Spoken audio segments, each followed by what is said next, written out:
ভাইরা, এই পৃথিবীর জমিন থেকে মুশরিক যদি মারা যায় তাদের ঠিকানা কোথায় হবে? আল্লাহ রাব্বুল আলামিন কুরআনুল কারীমের মধ্যে সুন্দর করে তার বক্তব্য তুলে ধরেছেন।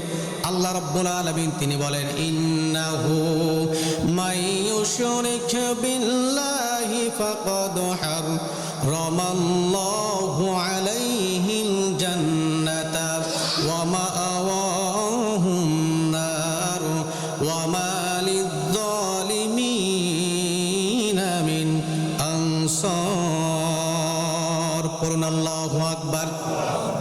আল্লাহ রাব্বুল আলামিন বলেন, নিশ্চয় যারা আল্লাহর সঙ্গে শিরিক করে ওই সমস্ত মানুষ হলো মুশরিক। আর ওই মুশরিক ব্যক্তিরা যখন মারা যাবে, আমি আল্লাহ রাব্বুল আলামিন বলে দিলাম তাদের ঠিকানা হলো জাহান্নাম। জান্নাত তাদের জন্য হারাম করে দিলাম, আর জাহান্নাম তাদের জন্য ওয়াজিব করে দিলাম।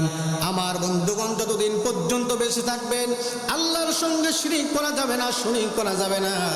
আমার ভাইরা, আল্লাহর সঙ্গে যদি শিরিক করেন, শরীক করেন, এটাই হলো শিরিক হলো। আর আল্লাহ রাব্বুল আলামিন তিনি বলেছেন শিরিক হলো সবথেকে বড় জুলুম। শিরিক কি?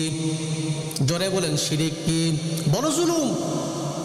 আল্লাহ রাব্বুল আলামিন কুরআনুল কারীমের মধ্যে উল্লেখ করেন, আল্লাহ রাব্বুল আলামিন তিনি বলেন, ইন্না শিরকা লাযুলমুন আযীম। নিশ্চয় শিরিক হলো সবথেকে বড় জুলুম। ঠিক কিনা বলেন?